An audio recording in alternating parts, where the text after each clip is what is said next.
स्वागत है आपका हमारी जनता न्यूज़ में। मैं रिपोर्टर इंद्रजीत कुमार। हम आ चुके हैं दिल्ली के शास्त्री नगर ब्लॉक में।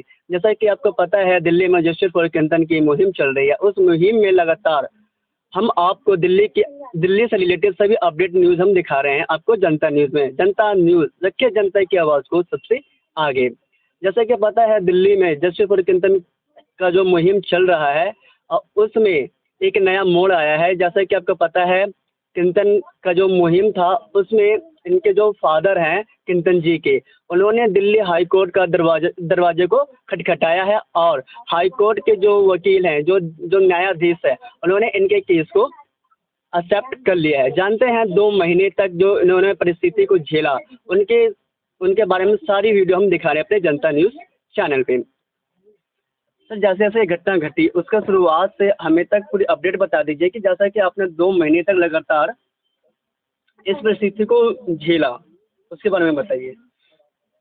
तो 11 तारीख को मेरे बच्चे के साथ जब ये इंसिडेंट हुआ था, हाँ। और 20 तारीख को वो मतलब एक्सपायर कर गया था इसमें दिल्ली सरकार के हॉस्पिटल में। तो इस दौरान हमने टीचर्स और हॉस्पिटल दोनों से कोऑर्डिनेशन रखा, लेकिन कहीं से भी हमें सुविधाजनक जवाब नहीं मिला। उसके बाद जिस तरीके से हमारी एफआईआर में डिले किया गया और पीएम रिपोर्ट्स को लेकर डिले किया गया, हमें धरना करना पड़ा, प्रोटेस्ट करना पड़ा, और उसके बाद भी मतलब सरकार ने बिल्कुल भी हमारी कहीं से भी नहीं सुनी।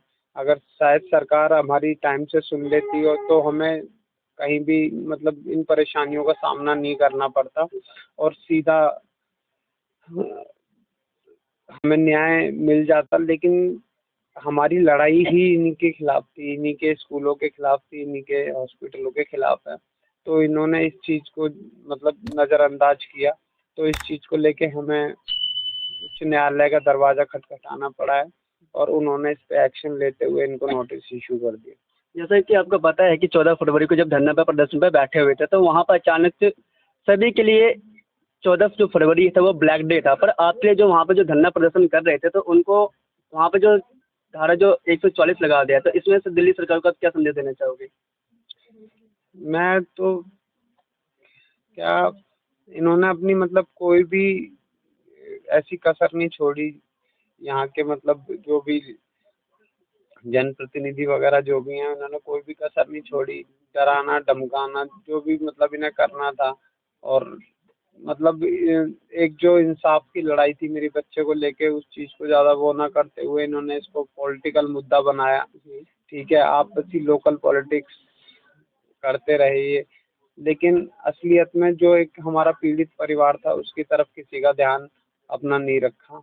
और इस चीज़ को लेके अब हम उच्च न्यायालय में गए हैं। अब हमें वहीं से उम्मीद है जो भी होगा उच्च न्यायालय इस चीज़ में हस्तक्षेप करेंगे। जैसा कि आपको पता है कि 24 मई को जो रिजल्ट आएगा, जो जो दिल्ली सरकार के खिलाफ जो एक्शन लिया है, हाई कोर्ट ने बताया है कि हमने इनको 3 वीक का, कहा जाए तो 3 सप्ताह का हमने मौका दिया है। 3 सप्ताह के अंदर दिल्ली सरकार को अपना रिपोर्ट देना पड़ेगा और उन्हें बताना पड़ेगा कि जो 3 अपराधी हैं जो चिंतन के केस में जो आए हैं, उनको पकड़ने में इतना डिले क्यों किया जा रहा है। ये सभी चीज़ें हम अपने जनता न्यूज़ में दिखा रहे हैं। सबसे पहले जनता की आवाज़ को सबसे पहले रखता है, डट कर अपने बच्चों को इंसाफ दिलाने में दिल्ली जहाँ की ये सरकार है उनके सिस्टम के विरुद्ध 2 महीने से लड़ाई कर रहे हैं। ट्रांसफ़र कर दिया जाता है, और इसके बारे में क्या कहेंगे सर?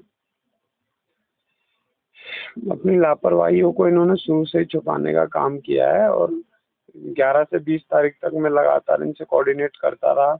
और फिर उसके बाद जिस तरीके से बच्चे की मृत्यु होने के बाद इन्होंने स्कूल में जो लापरवाहियाँ की, मतलब स्कूल को बंद रखा, उसमें पेंटिंग का काम हुआ है, जो टॉयलेट वॉश वगैरह काम हुआ है, और पीएम रिपोर्ट में डिले लेके जिस तरीके से हम वहाँ गए, और उसके बाद हमें पता लगता है कि वहाँ से प्रिंसिपल जो है वो रातों रात ट्रांसफ़र कर दिए गए। तो कहीं ना कहीं अपनी लापरवाहियों को छुपाने का काम कर रहे हैं, और अब तो ये चीज़ कोर्ट में जा चुकी है। अब इस चीज़ का हम वहीं से उम्मीद रखते हैं कि इस पे वो कुछ अच्छा ही फैसला लेंगे।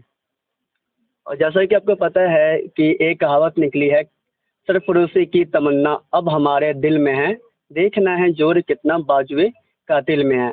जब भगत सिंह ने अपने भारत माता को आज़ादी दिलाने के लिए उन्होंने अंग्रेज प्रशासन से लड़ गए, अंग्रेज प्रशासन के विरुद्ध हो गए। और उसी तरह किंतन के जो फादर हैं, परिजन हैं और पेरेंट्स हैं, वो सभी सरकार के विरुद्ध एक नया कदम उठाए हैं और वो है सरकार के विरुद्ध लड़ाई लड़ रहे हैं।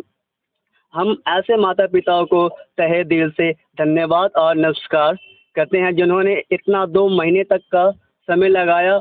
कहते हैं ना, भगवान के घर में देर है पर अंधेर नहीं है, वो बात सच्ची है।